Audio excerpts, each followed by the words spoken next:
Hello grade 9 students. Today we are going to start Unit 8 in your Pupils book. Now let's go and take a look at the topic, shall we? Success through creativity. Success, creativity. ரெண்டு முக்கியமான வார்த்தைகள். வெற்றி மற்றும் கற்பனை. கற்பனை உலகத்தில் நாங்கள் எப்படி வெற்றி காணலாம் என்று தான் இன்றைக்கி நாங்கள் படிக்க போகிறோம். அதாவது சக்ஸஸ் த்ரூ கிரியேட்டிவிட்டி, கற்பனையில் வச்சு நாங்கள் எப்படி வெற்றிகளை காண முடியும். What you will learn: relative pronouns, subject, object, possessive. Very important grammar lesson. Adding commas where necessary, asking questions: what, how, when, why, how long, writing instructions. Activity 1. 3 friends are talking about an exhibition that is going to be held in their school. 3 நண்பர்கள் ஒன்றா சேர்ந்து பாடசாலையில் நிகழப்போகிற கண்காட்சியை பற்றி தான் பேசிக்கொண்டு இருக்காங்க. Lasit, I've just heard something that will make you all happy. I've என்றா என்னது? I have என்றட contracted form தான் I. அப்போ அவர் என்ன சொல்றார்? I have just heard something that will make you all happy. அப்போ இதில் போல்டில் இருக்கிறதையும் நீங்கள் கொஞ்சம் மனசில் வச்சுக்கொள்ளணும். What's it, Lasit? What's it? What is it? என்று அப்துல் கேட்குறாரு. There's going to be an exhibition to mark the Environment Day which falls next month. அப்போ அந்த தட்ன்னு கதைச்ச கதை எதை பற்றி கதைக்கிறாரு? அவர் சொல்கிறாரு, எங்களுக்கு என்வாயரமெண்ட் டே, சுற்றுச்சூழல் நாள் வச்சு எங்களுக்கு ஒரு கண்காட்சி அடுத்த மாதம் நடக்க போகுது. அதை பற்றி தான் இப்போ இவங்க பேசுகிறாங்க. Wow, who told you? Who? யார் உங்களுக்கு சொன்னாங்க? Samit, whom I met at the canteen a little while ago. எனக்கு இதை சொன்னது சமித். அவரை நான் கேன்டீனில் கொஞ்ச நேரத்துக்கு முன்னாடி சந்தித்தேன். You know, those who would like to take part in it should give their names to Miss Sarojini Veerakon, who is the teacher in charge of the Environment Society. பங்கு பெற்ற விரும்புகிறார்கள் யாருக்கிட்ட பேரை கொடுக்கணுமாம்? பொறுப்பாசிரியர் மிஸ் சரோஜினி வீரகோன் கிட்ட. Where are they going to have it? அவங்க எங்க இந்த கண்காட்சி நடக்க போகுது? In the school main hall where we had a blood donation camp last month.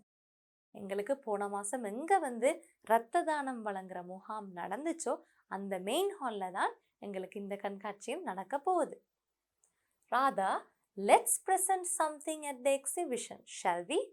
ஏதாவது ஒன்று நாங்கள் காண்பிப்போம் இந்த கண்காட்சியில், செய்வமா? ஷல்வி என்ற செய்வமான்னு கேட்குறாங்க. Lasit, that would be great. அது ரொம்ப ஒரு நல்ல சிறந்த ஐடியான்னு சொல்கிறாரு. We need to come up with something really good. நாங்கள் ஒரு நல்ல ஒரு ஐடியாவோட நாங்கள் தயாராக இருக்கணும். Radha, yes. What about upcycling? What? Upcycling நாங்கள் செஞ்சு பார்ப்போமான்னு கேட்குறாங்க. Faraz, upcycling? Upcycling-ஆ? அப்படி என்ன? That's a term which I've never heard before. அந்த வார்த்தையை நான் இது நாள் வரைக்கும் கேட்டதே இல்லை. Which? I've never heard before. I have, இந்த சுருக்கம் தான் I've.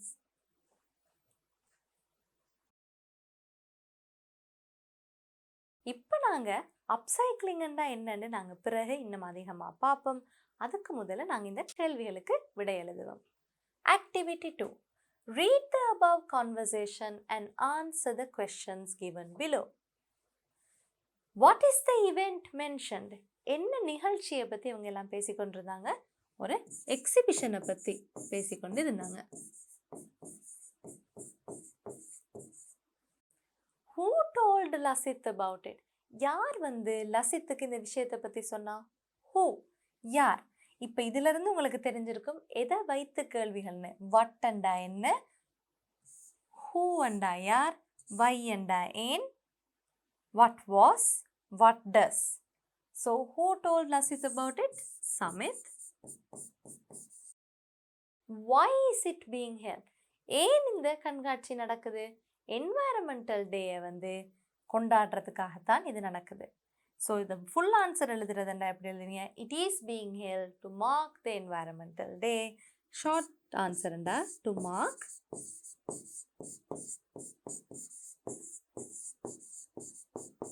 the environmental day.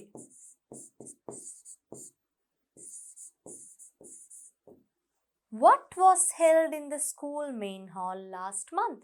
அதற்கு முதல்ல அந்த ஸ்கூல் மெயின் ஹால்ல நடந்த நிகழ்ச்சி என்னது? ஒரு இரத்த தானம் வழங்குற முகாம் ஒன்று அவங்க செய்திருந்தாங்க. So blood donation camp.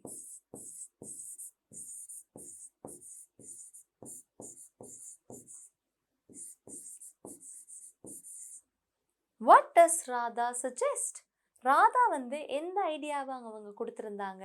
அவங்க வந்து கட்டாயம் ஏதாவது ஒரு விஷயத்தை வந்து நாங்கள் வந்து எக்ஸிபிஷனில் நாங்களும் பங்கு பெற்றணும் என்று சொல்லியிருந்தாங்க. So to present something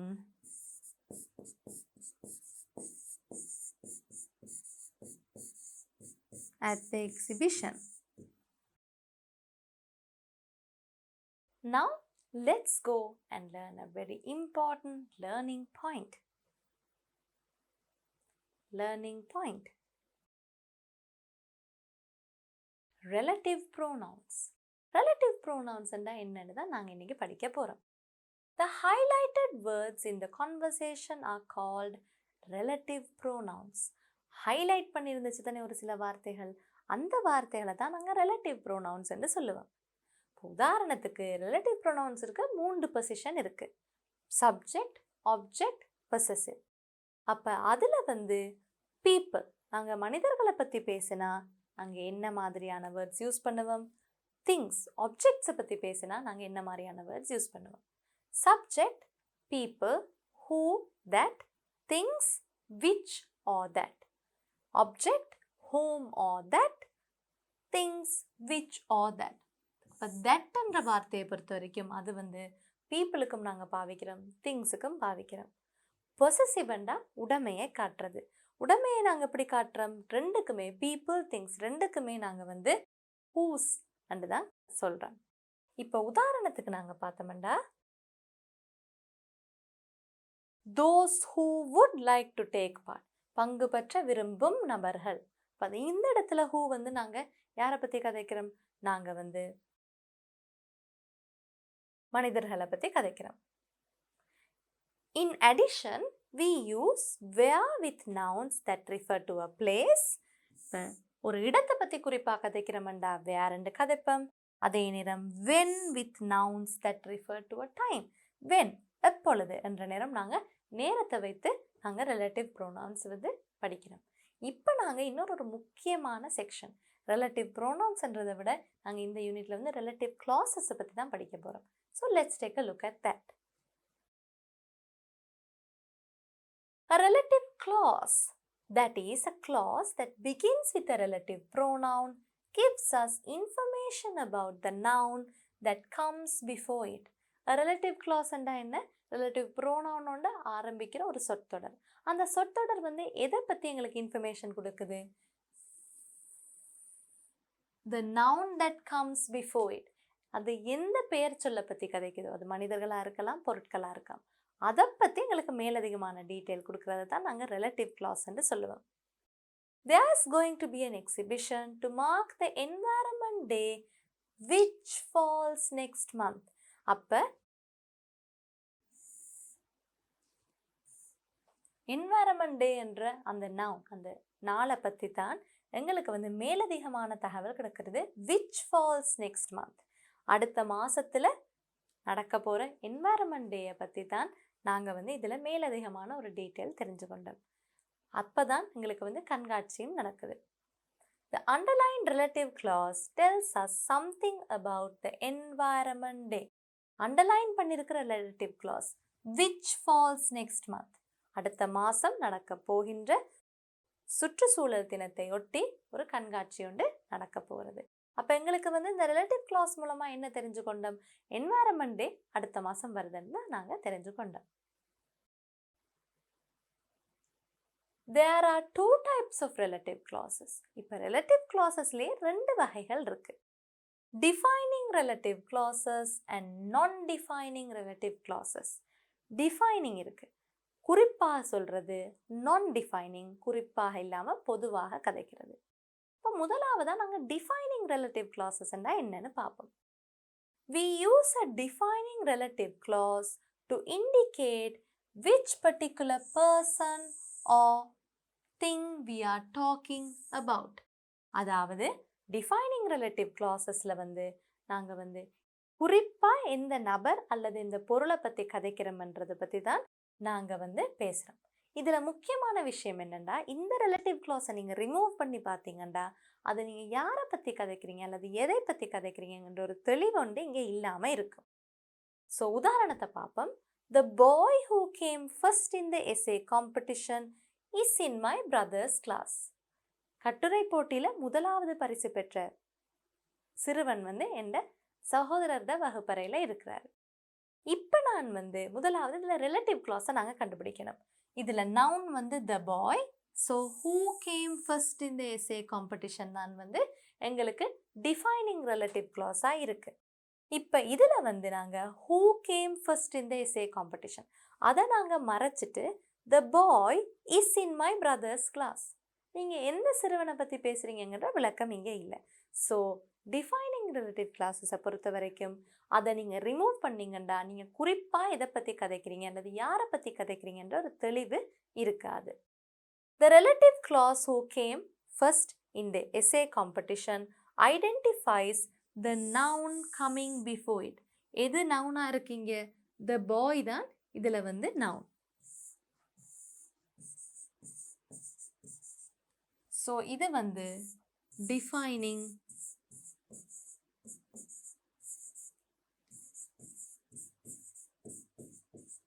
relative clause.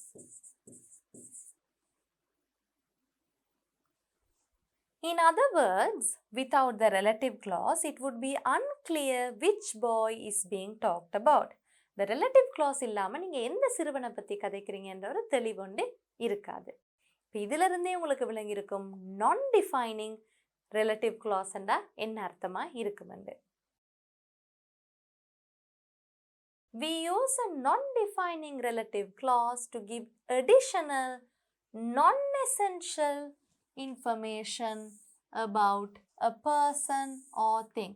அதாவது non-defining relative clauseல வந்து நாங்கள் மேலதிகமான முக்கியம் இல்லாத ஒரு டீட்டெயிலை பற்றி அந்த நபரையோ அந்த பொருளையோ பற்றி நாங்கள் கொடுக்கறத தான் நாங்கள் வந்து non-defining relative clauseன்னு சொல்லுவோம். அப்போ டிஃபைனிங்ன்னு பார்த்தீங்கன்னா அது இல்லாமல் தெளிவு இருக்காது. ஆனால் non-definingல அந்த இன்ஃபர்மேஷன் இல்லாட்டியும் எங்களுக்கு வந்து வசனத்தின் அர்த்தம் வந்து எங்களுக்கு விளங்கி கொள்ளலாம். Our class teacher who always comes to school early is very kind and hardworking.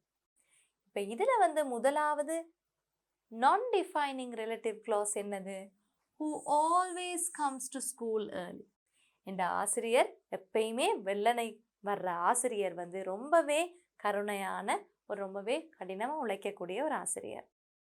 The relative clause who always comes to school early merely gives some additional information about our class teacher. Merely gives.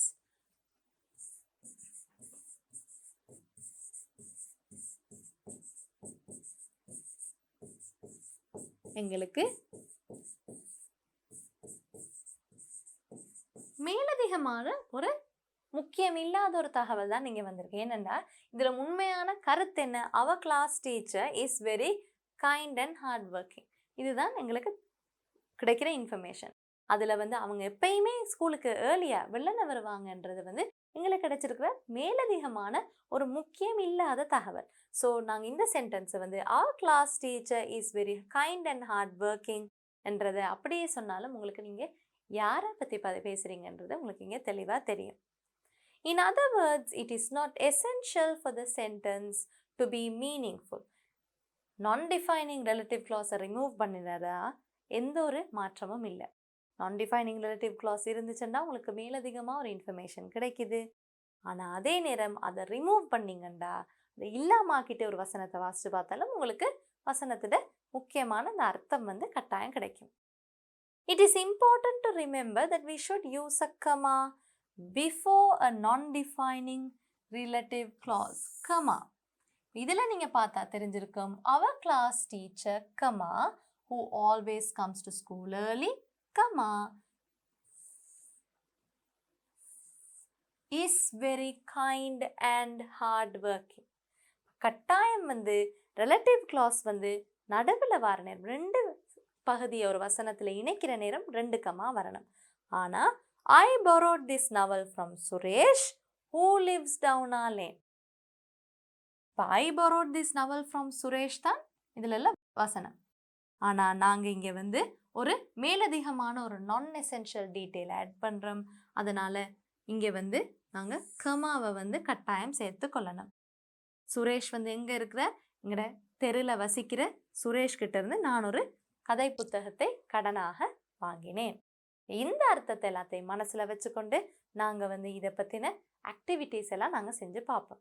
முக்கியமாக நீங்கள் ஞாபகம் வச்சுக்கொள்ள வேண்டியது defining relative classes இல்லாமல் அந்த வசனத்தில் அர்த்தம் உங்களுக்கு விளங்காது. யாரை பற்றி கதைக்கிறீங்க, எதை பற்றி கதைக்கிறீங்கன்ற தெளிவே இருக்காது.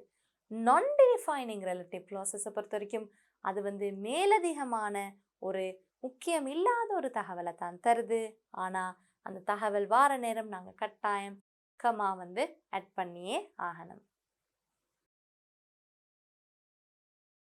If the non-defining relative clause comes in the middle of the sentence, we should use a comma both before it and after it. வசனத்துக்கு நடுவில் வார நேரம் ரெண்டு பக்கமும் கமா யூஸ் பண்ணணும்னு முதல்லே பார்த்தோம். Suresh who reads a lot loves learning new words.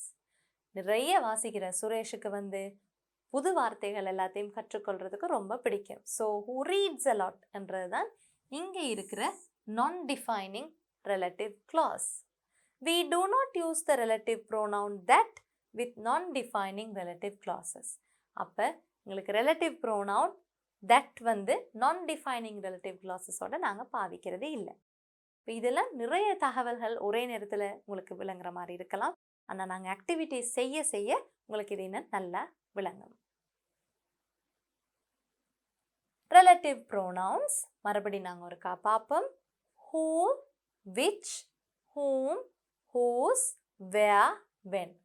who யார், which எது, whom யாருடைய, whose யாருடைய, where எங்கே, when எப்பொழுது. Activity 3.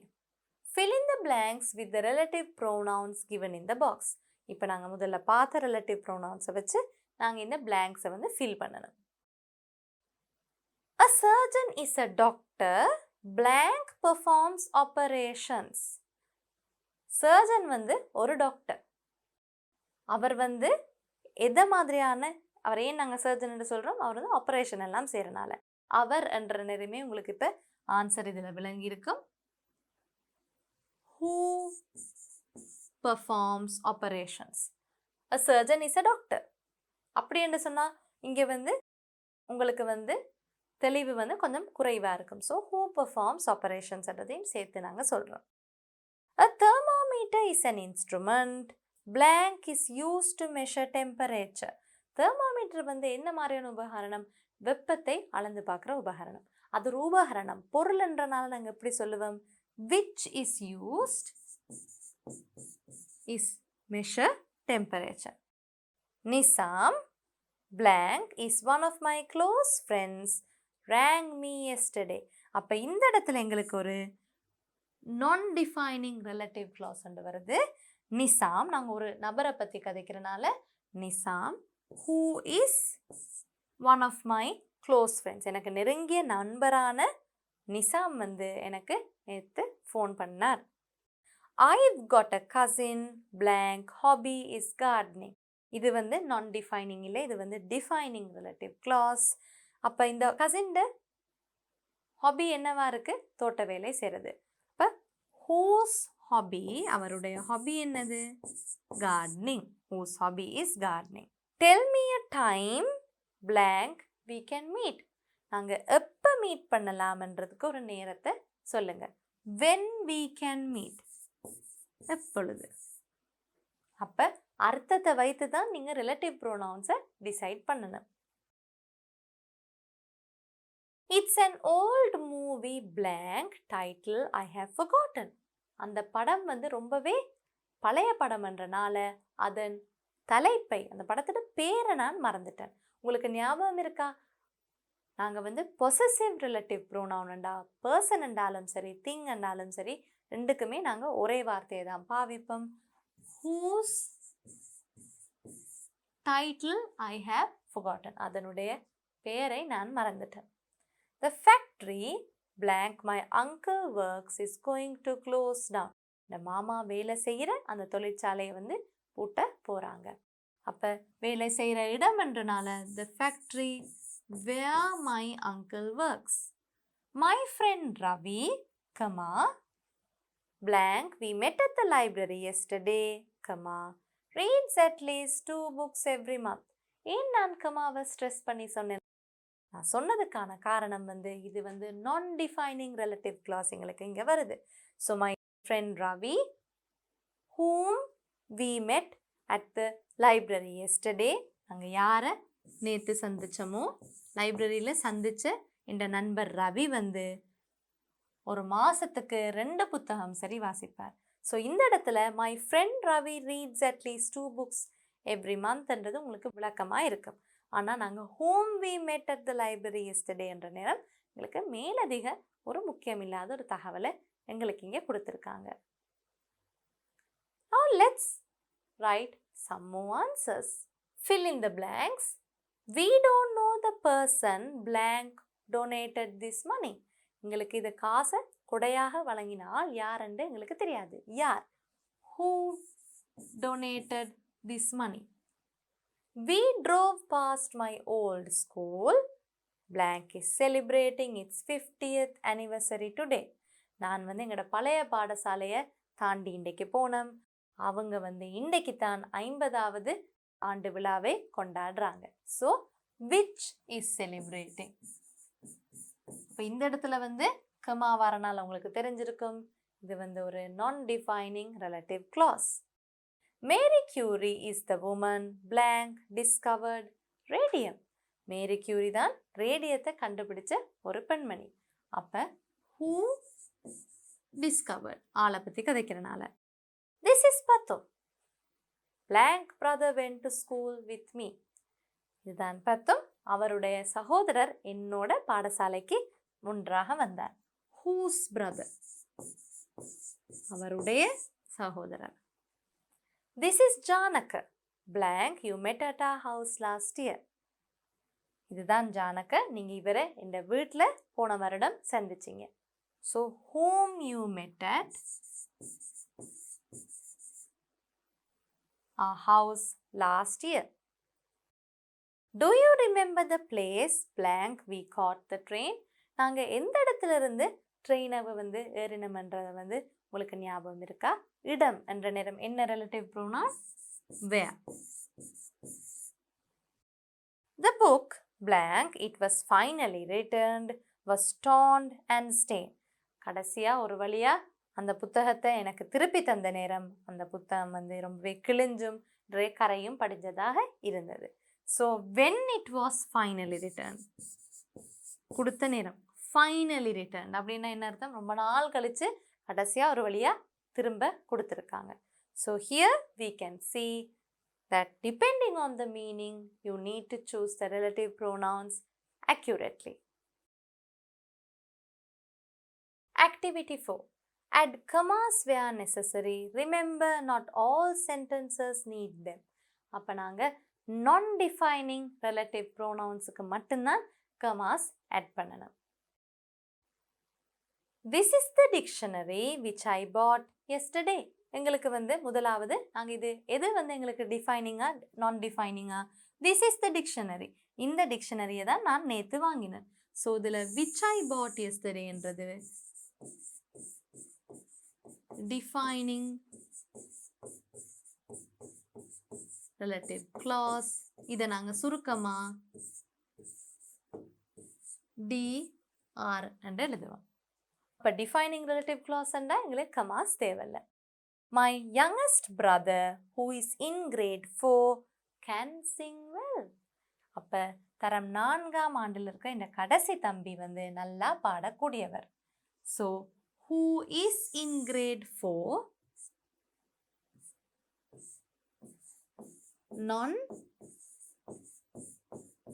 non-defining relative clause.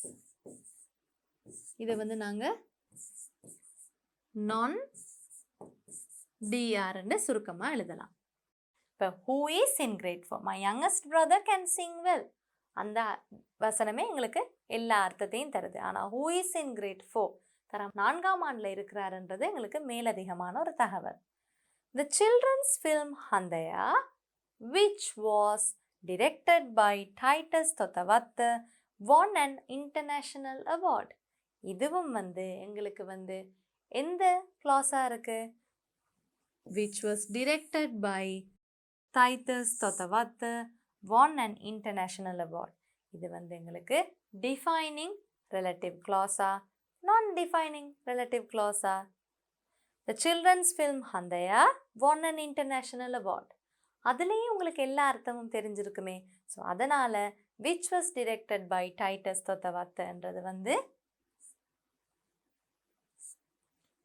non-defining relative clause.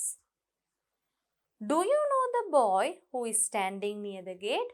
கேட்டுக்கு கிட்ட இருக்கிற அந்த சிறுவனை உங்களுக்கு தெரியுமா? இது வந்து do you know the boy who is standing near the gate? இது வந்து defining relative clause. Do you know the boy என்றால் நீங்கள் எந்த சிறுவனை பற்றி கதைக்கிறீங்கன்னு விளக்கம் இல்லை.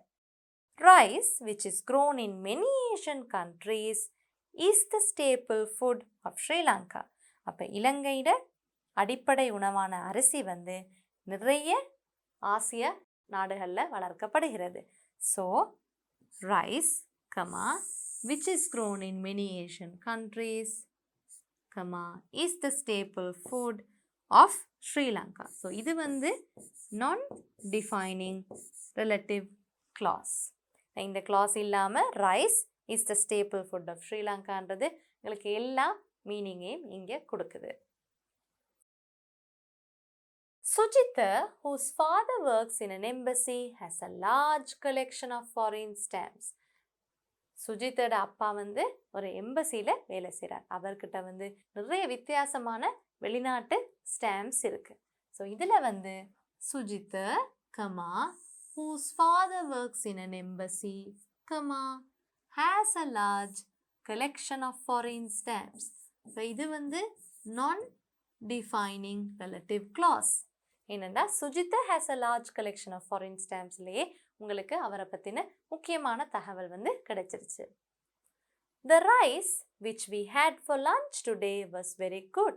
நாங்கள் இன்றைக்கி மதிய வேளை சாப்பிட்ட சோறு வந்து ரொம்பவே நல்லா சுவையாக இருந்துச்சு. The rice which we had for lunch today was very good. இன்றைக்கி நாங்கள் மதிய உணவுக்கு சாப்பிட்ட சோறு வந்து ரொம்பவே சுவையாக இருந்தது. ஸோ இதில் வந்து the rice which we had for lunch today என்றது வந்து defining relative clause. Sujitha is the girl whose father works in an embassy. Sujitha யாரு? அவங்களோட அப்பா தான் எம்பசியில் வேலை செய்கிறார். அப்போ அந்த கேர்ளை பற்றி நாங்கள் குறிப்பாக கதைக்கிறனால whose father works in an embassy இது வந்து defining relative. Sujitha is the girl அப்படி என்ன அர்த்தம் வந்து அங்கே விளக்கம் இல்லை. Show me the place where the accident took place. விபத்து நடந்த இடத்த எனக்கு நீங்கள் காட்டுங்க என்று சொல்கிறாங்க. அப்போ show me the place where the accident took place இதுவும் வந்து defining relative clause. Show me the place. அந்த இடத்தை காட்டுங்கன்னா எந்த இடத்தை பற்றி கதைக்கிறீங்கிற தெளிவு இல்லை. Raj likes visiting Bandaravela where his uncle has a small tea factory. ராஜுக்கு பண்டாரவேலைக்கு போக தான் ரொம்பவே பிடிக்குமாம். ஏனெண்டா அங்கே தான் அவரோட மாமா ஒரு சின்ன தேயிலை தொழிற்சாலை வைத்திருக்கிறார். ஸோ இதில் Raj likes visiting Bandarawela, comma where his uncle has a small tea factory. இது நான் டிஃபைனிங் ரிலேட்டிவ் clause-ஆக இருக்கு.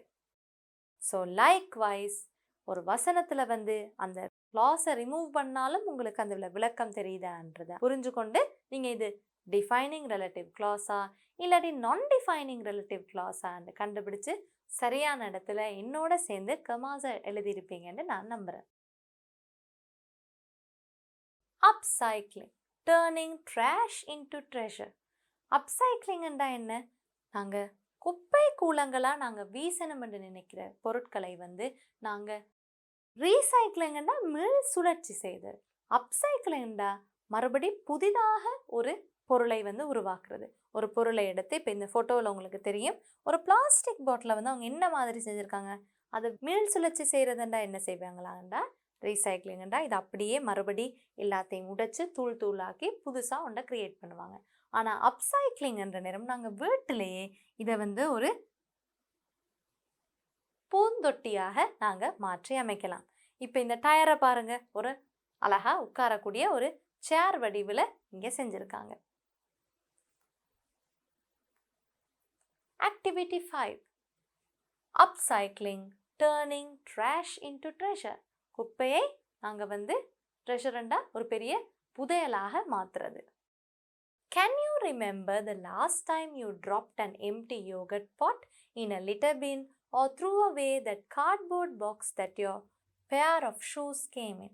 உங்களுக்கு ஞாபகம் இருக்கா, நீங்கள் கடைசியாக வீசின ஒரு யோகட் பெட்டி இல்லாட்டி நீங்கள் ஷூஸ் வாங்கின நேரம் அதில் அந்த சப்பாத்து பெட்டியை வீசின ஞாபகம் இருக்கா?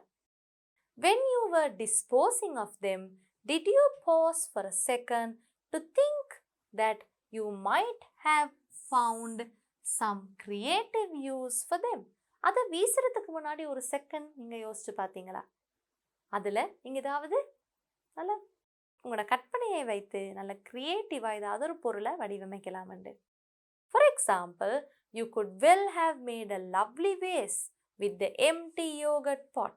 அந்த எம்டியான அந்த யோகட் பெட்டியில் நீங்கள் ஒரு அழகான ஒரு ஃப்ளவர் வேஸை பூந்தொட்டியை நீங்கள் உருவாக்கியிருக்கலாம்.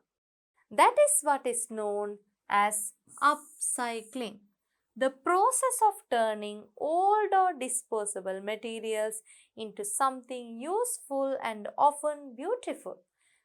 அப்சைக்ளிங்னா என்ன? பழைய வீச நாங்கள் வச்சிருக்கிற பொருட்களை வைத்து பிரயோசனமான பொதுவாக மிகவும் அழகான பொருட்களை தயாரிக்கிறது தான் நாங்கள் அப்சைக்ளிங் அப்படின்னு சொல்லுவோம். Upcycling can be beneficial in many ways. நிறைய விதங்களில் அப்சைக்ளிங் பலனை தருது. To begin with, it gives us the opportunity to tap in to our capacity for creative thinking, which in turn could help us to cultivate new and useful hobbies. இதில் நாங்கள் என்ன விஷயத்தை பார்க்குறோம்? முக்கியமாக எங்களுக்கு எதற்கான வாய்ப்பு கிடைக்குது? எங்களோட க்ரியேட்டிவ் திங்கிங், எங்களோட கற்பனை வளத்தை தூண்டுற எங்களுக்கு ஒரு வாய்ப்பு கிடைக்குது. இந்த ஒரு பொருளை பார்த்தா வீச போகிறோம், வீசுறதுக்கு முன்னாடி இதில் ஏதாவது நாங்கள் ஒரு புதுசாக வித்தியாசமான ஒரு பொருளை செய்ய முடியுமான்னு நாங்கள் யோசிக்கிறது எங்களோட கற்பனை திறனை வளர்க்கும். அதே நேரம் அதை நாங்கள் செய்ய தொடங்குற நேரம் எங்களுக்கு புதிய நல்ல தேவையான பொழுதுபோக்கு விடயங்களை நாங்கள் கல்டிவேட் பண்ணுறதுண்டா பொதுவாக நாங்கள் பயிர் செய்கை என்று சொல்லுவோம். நாங்கள் புதுசாக உருவாக்குறதுன்ற அர்த்தத்தில் இந்த இடத்துல நாங்கள் பார்க்கலாம். It can also be seen as a good way of saving money and of being thrifty as we think of new uses for things which we would otherwise simply throw away. முக்கியமாக இன்னொரு 2 பலன்களும் இருக்குது. நாங்கள் முதலாவது, நாங்கள் பொருட்களை வீசாமல் அதில் புதிய பொருட்களை செய்கிற நேரம் எங்களுக்கு காசை நாங்கள் சேமிக்கிறோம். அதே நேரம் நாங்கள் சிக்கனமாகவும் வாழ பழகிறோம். So save having money and being thrifty. இன்னொரு முக்கியமான 2 பலன்கள். This in turn, இதை நாங்கள் செய்கிறனால எங்களுக்கு என்ன நன்மை கிடைக்குது? Helps keep the environment clean and beautiful.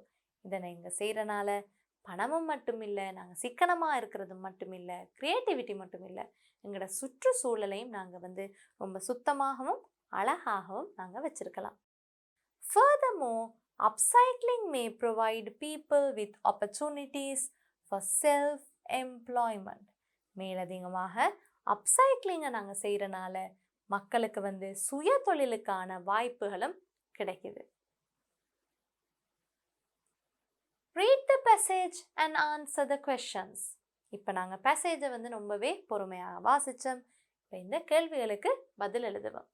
What is upcycling? Upcycling என்னன்னு அவங்க டெஃபினிஷனை கொடுத்துருந்தாங்க. நாங்கள் அதையே இங்கே எழுதலாம்.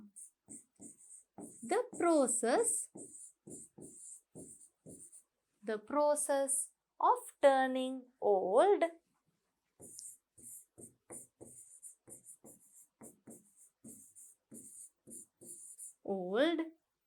or disposable materials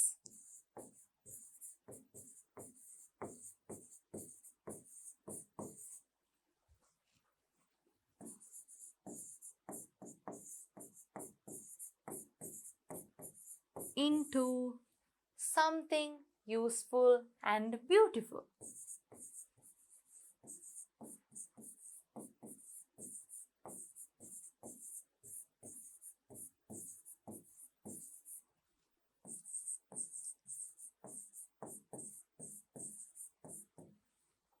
What may be converted into a vase?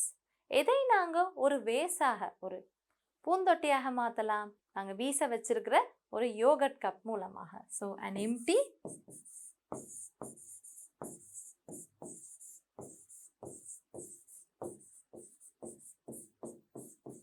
yogurt cup. Name 2 advantages of upcycling. upcyclingனால எங்களுக்கு கிடைக்கக்கூடிய 2 முக்கியமான அட்வான்டேஜஸ் என்ன? முதலாவது எங்களுக்கு புதிய பொழுதுபோக்கு விடயங்களை நாங்கள் உருவாக்கலாம். Cultivating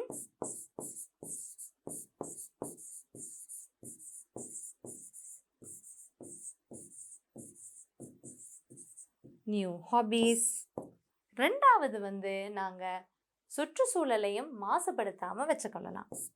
Keeping the environment clean.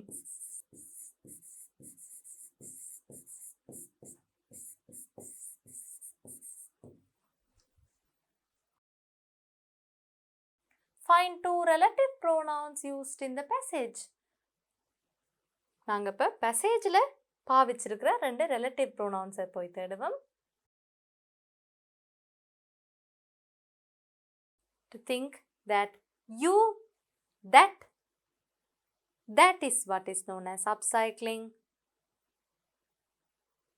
அப்போ அந்த இடத்துல வர that வரும். Which, so we can write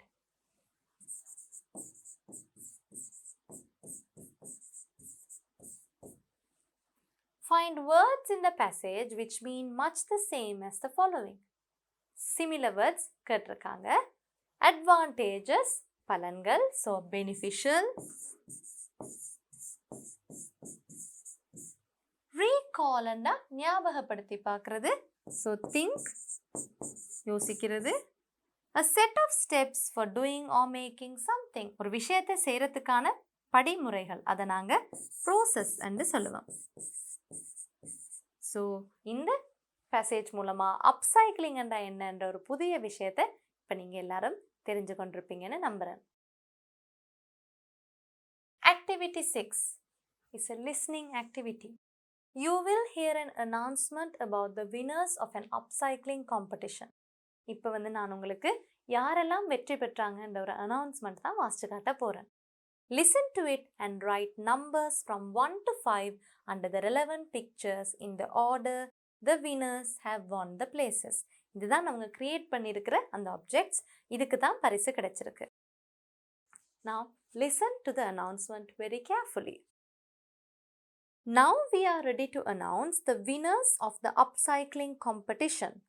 I must say it's truly amazing to see how old things have been given a new twist. There were so many creative and innovative ideas that our panel of judges had a hard time deciding the winners. First, let's give away the consolation prizes for those who have won the 4th and 5th places. The 5th place in the upcycling competition goes to grade 7A for the idea of turning old Lego pieces into a key holder. The 4th place goes to grade 6B for creating candles out of bottle caps. Please give a big hand to grade 7A and 6B. Next, we have the winners of the 3rd place. They have created plant pots out of used jam jars. Yes, the 3rd place goes to grade 5C. Now, this is a truly innovative idea. They have turned a used bicycle wheel into a magnificent wall clock. Yes, the 2nd place in the competition goes to grade 8A. Please put your hands together for them. Finally, we come to the grandest moment today. We are ready to announce the winners of the 2017 School Upcycling Competition. This wonderful creation shows just how resourceful and creative our students can be. The 1st place goes to grade 9 for turning an old set of barrels into a beautiful drum set. Please give them a big round of applause. இப்போ நாங்கள் ஒவ்வொருத்தரும் யார் யார் first prize வாங்கினாங்கன்னு நாங்கள் 1ஆவதுலேருந்து 5ஆவது வரைக்கும் பார்ப்போம். 5ஆவது பரிசை வாங்கினவங்க யார்? 5ஆவது பரிசை வாங்கினவங்க கிரேட் 7A. பழைய லெகோ பீசஸ் எல்லாத்தையும் வைத்து கீ ஹோல்டர் தயாரிச்சிருக்காங்க. ஸோ 5th பிளேஸ் இந்த கீ ஹோல்டருக்கு. 4th பிளேஸ் யாருக்கு கிடைச்சிருக்கு? 4th பிளேஸ் பாட்டில் கேப்ஸை பாட்டில் கேப்பை கேண்டிலாக மாற்றினதுக்கு கிடைச்சிருக்கு. 3rd பிளேஸ் யாருக்கு கிடைச்சிருக்கு? ஜாம் ஜாரில் பிளான்ட் பாட் செய்ததுக்கு. 2nd பிளேஸ் பைசிக்கல் வீலை மணிக்கூட்டு கடிகாரமாக செய்ததுக்கு. 1ஆவது இடம் பழைய ட்ரம் இதை ஒரு ட்ரம் செட்டாக மாற்றி அமைத்திருக்காங்க. இப்படி லிஸ்னிங் ஆக்டிவிட்டியில் ரொம்பவே கவனமாக கேட்குற நேரமே சின்ன சின்ன பாயிண்ட்ஸ் எழுதி வச்சிடணும். எழுதி வச்சுருந்தீங்கன்னா இதை உங்களுக்கு ஃபீல் பண்ணுறது ரொம்பவே சுலபமாக இருக்கும். Now let's move on to the next activity. Activity 7. Speaking. Imagine that the upcycling competition was held in your school. Upcycling வைத்து ஒரு போட்டி உங்களோட பாடசாலையில் நடக்கிறதா நீங்கள் கற்பனை செய்து பாருங்கள். Conduct an interview with the leader of a winning team. நீங்கள் வின் பண்ணின குழு, வெற்றி பெற்ற குழுவோட தலைவரோட நீங்கள் ஒரு நேர்காணல் செய்கிற மாதிரி நீங்கள் ஒரு இன்டர்வியூவை ரெடி பண்ணணும். Use question words such as என்ன மாதிரியான கேள்வி வார்த்தைகள் பாவிக்கணும்? what என்ன, how எப்படி, when எப்பொழுது, who யார், why ஏன், how long etc. எவ்வளோ நேரம். Example, congratulations on winning the, என்னுடைய வாழ்த்துக்கள் இந்த காம்படிஷன் நீங்கள் வின் பண்ணதுக்கு. place in the upcycling competition. Your creation was truly amazing. நீங்கள் உருவாக்கின விஷயம் ரொம்ப சிறப்பாக இருந்தது. How did you get this idea in the first place? இந்த எண்ணம் உங்களுக்கு எப்படி முதலாவதா தோன்றியது என்ற கேள்வியை ஆரம்பிக்கலாம். Interviewer. Congratulations on winning the first place in the upcycling competition. Your creation was truly amazing. How did you get this idea in the first place? Leader. Well, it wasn't a sudden idea. அது திடீரென்று வந்த ஒரு idea இல்லை. The entire team got together to discuss what we could do. நாங்கள் எல்லாரும் குழுவாக சேர்ந்து தான் நாங்கள் இதை என்ன செய்யலாம்னு யோசிச்சு ஒரு முடிவுக்கு வந்தோம். When did you start work? நீங்கள் வேலையை எப்போ தொடங்கினீங்க? When? We started exactly a month before the competition. போட்டிக்கு ஒரு மாதம் காலத்துக்கு முதலே நாங்கள் தயார்படுத்த ஆரம்பிச்சிட்டோம். How long did it take to collect the material? உங்களுக்கு தேவையான பொருட்களை சேகரிக்க உங்களுக்கு எவ்வளவு காலம் தேவைப்பட்டது? It took more than a week to collect all what we wanted. ஒரு கிழமைக்கும் அதிகமாக எங்களுக்கு தேவையான பொருட்களை எல்லாம் சேகரிக்க எங்களுக்கு நேரம் தேவைப்பட்டது. How did you find time to make such beautiful and strong items? இப்படி உங்களுக்கு இந்த மாதிரி அழகான அதே நேரம் நல்ல உறுதியான பொருட்களை தயாரிக்க நேரம் கிடைச்சதுன்னு கேட்குறாங்க. How did you find time? We worked after school and on weekends.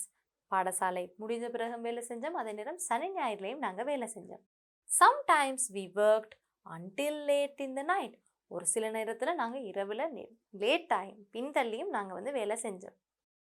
Who helped you to achieve this victory? யார் உங்களுக்கு இந்த வெற்றிக்கு உதவி செய்தாங்க? There are many people who helped us. நிறைய பேர் இருக்காங்க எங்களுக்கு உதவி செய்தவங்க. Our teacher motivated us a lot. எங்களோட ஆசிரியர் எங்களுக்கு நிறைய உற்சாகம் அளிச்சாங்க. Our parents helped us find information and material. எங்களோட பெற்றோர்கள் எங்களுக்கு தேவையான தகவல்களையும் பொருட்களையும் சேகரிக்கிறதுக்கு உதவியா இருந்தாங்க. Why do you like the idea of upcycling? உங்களுக்கு ஏன் இந்த upcycling என்ற கருத்து உங்களுக்கு ரொம்பவே பிடிச்சிருக்கு? Well, it helps to reduce pollution. Well, யோசிச்சு பார்த்தா சூழல் மாசுபாட்டை குறைக்கிறதுல இது முக்கிய பங்கு வகிக்கிறனால எனக்கு இது பிடிச்சிருக்கு. When we use waste material to make new things, it saves money too. நாங்கள் வீச போகிற குப்பையில் வீச போகிற பொருட்களை வச்சு புதிய பொருட்களை செய்கிறனால எங்களுக்கு பணமும் இன்னும் மிச்சமாகுது. Above all, it encourages us to be creative. எல்லாத்துக்கும் மேலே எங்களுக்கு கற்பனை திறனுக்கு ஒரு சவாலாக இது அமையுது. What a set of valuable ideas. இப்போ இது கேள்வியா இல்லை, எப்படி இவ்வளோ நல்ல பெருமதியான கருத்துகள் எல்லாம் நீங்கள் இந்த இன்டர்வியூவில் எங்களோட ஷேர் பண்ணி கொண்டீங்க. Thank you for your time. உங்களோட நேரத்துக்கு நன்றி. It's a pleasure. எனக்கு தான் இது நேர்காணல் செய்ததில் ரொம்ப சந்தோஷம்னு சொல்கிறாங்க. I hope I was able to give a message to my fellow students. நான் நம்புகிறேன் என்ற மற்ற மாணவர்களுக்கும் நான் ஒரு நல்ல கருத்தை நான் பரிமாறி இருக்கிறேன்னு. Certainly, many more students will be motivated to do upcycling. இன்னும் நிறைய மாணவர்கள் அப்சைக்ளிங் செய்கிறதுல ரொம்பவே மும்முரமாக இருப்பாங்கன்னு சொல்கிறாங்க. இப்படி நீங்கள் ஒரு இன்டர்வியூ செய்து அதை முன்னிறைவு செய்யலாம். Activity 8. Decide on some object that you can upcycle into something better or more beautiful. Write a set of instructions to show how to do it. Instructions. Upcycling செய்கிறதுக்கு நீங்கள் இன்ஸ்ட்ரக்ஷன்ஸ் ப்ரோசஸ் தான் இப்போ நாங்கள் எழுதி பார்க்க போகிறோம். முதலாவதாக நாங்கள் பிளாஸ்டிக் பாட்டில்ஸை எப்படி ஒரு வேஸ்ட் பூந்தொட்டியாக மாற்றுறதுன்னு பார்ப்போம். How to make a vertical garden, அதாவது நீள் வடிவத்தில் இருக்கிற கார்டன் தோட்டத்தை எவ்வாறு நாங்கள் உருவாக்கலாம். மெட்டீரியல்ஸ் தேவையான பொருட்கள் 2 liter plastic bottle, 2 liter plastic போத்தல் தேவை. எம்டி அண்ட் கிளீன், எம்டியாக இருக்கணும், சுத்தமாக இருக்கணும். சிசர்ஸ் கத்திரிக்கோல், clothes line, rope, twine or wire. நாங்கள் ஒரு கயிறு அல்லது வயர் எங்களுக்கு தேவை. வாஷர்ஸ் 2 per bottle, வாஷரும் எங்களுக்கு இதுக்கு தேவை. சாயில் மண், seedlings herbs or vegetables or flowers, விதைகளும் எங்களுக்கு தேவை. Instructions. Make 2 holes at the bottom of the cylinder and 2 at the top of the bottle to secure the bottles. அப்போ சிலிண்டரில் நாங்கள் கீழையும் மேலே 2 ஓட்டையும் கீழே 2 ஓட்டையும் போட்டால் தான் எங்களால் இதை வயரை போட்டு தொங்க விட முடியும். In addition to the holes to pass the rope, so இதில் வந்து make 2 holes. In addition to the holes to pass the rope, make a small hole in the bottom of the bottle for the used water to drain. ஒரு சின்ன ஓட்டை வந்து போத்தல்ல கீழே இருக்கணும். அப்பதான் வந்து அந்த தேவையில்லாத எக்ஸ்ட்ரா தண்ணீர் எல்லாம் வந்து கீழே போகும். After that, thread the string through a hole and pull it out through the other. அதற்கு பிறகு நீங்க என்ன செய்யணும்? ஸ்ட்ரிங்கை யூஸ் பண்ணி இதை வந்து இப்படி கயிறால கோர்க்கணும். Tie a large knot in the rope. கீழே வந்து நல்ல ஸ்ட்ராங்கான ஒரு முடிச்சொன்ன நீங்க போடணும். Tie. Thread the string. Put soil and plant the seeds. மண்ணை போட்டு நீங்க வந்து விதையையும் விதைக்கணும். Stretch and attach the rope to the wall. நல்லா ரோப்பை வந்து ஸ்ட்ரெச் பண்ணி நீங்க செவரோட நீங்க வந்து அட்டாச் பண்ணலாம். ஸோ இந்த மாதிரி எப்படி ஒரு பிளாஸ்டிக் போட்டில் வேஸாக மாற்ற முடியுமோ அதே மாதிரி ஒரு டயரை நீங்கள் எப்படி ஒரு ஸ்டூலாக மாற்றலாம், அந்த மாதிரி நீங்கள் மற்ற பொருட்கள் எல்லாத்தையும் நீங்கள் எப்படி அப்சைக்கிள் பண்ணலாம்னு யோசிச்சு நீங்களும் ஒரு இன்ஸ்ட்ரக்ஷன் செட் வந்து எழுதி ப்ராக்டிஸ் பண்ணணும். Now let's look at what we learned in this unit.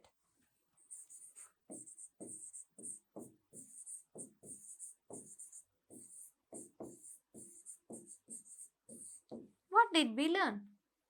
இந்த யூனிட்ல முக்கியமான கிராமர் எல்லாம் நாங்க படிச்சோம் இல்லையா? முதலாவதா relative pronouns,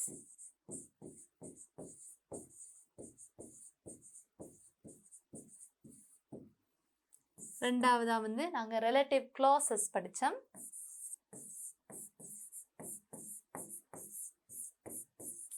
relative clauseல வந்து ரெண்டு வகை இருக்கு.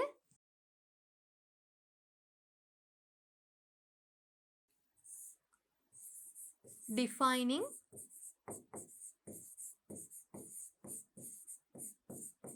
relative clause, அதே நேரம்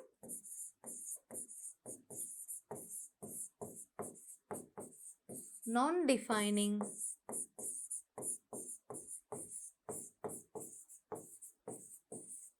relative clause. இன்னொன்று முக்கியமா என்ன படிச்சோம்? non-defining relative clause என்ற நேரம் when to use commas, எந்த இடத்துல நாங்க commas பாவிக்கிறதுன்னு பார்த்தோம்.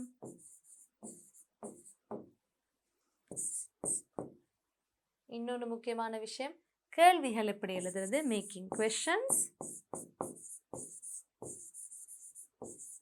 கடைசியா இன்ஸ்ட்ரக்ஷன்ஸ் எப்படி எழுதுறதுன்னு நாங்க படிச்சோம்.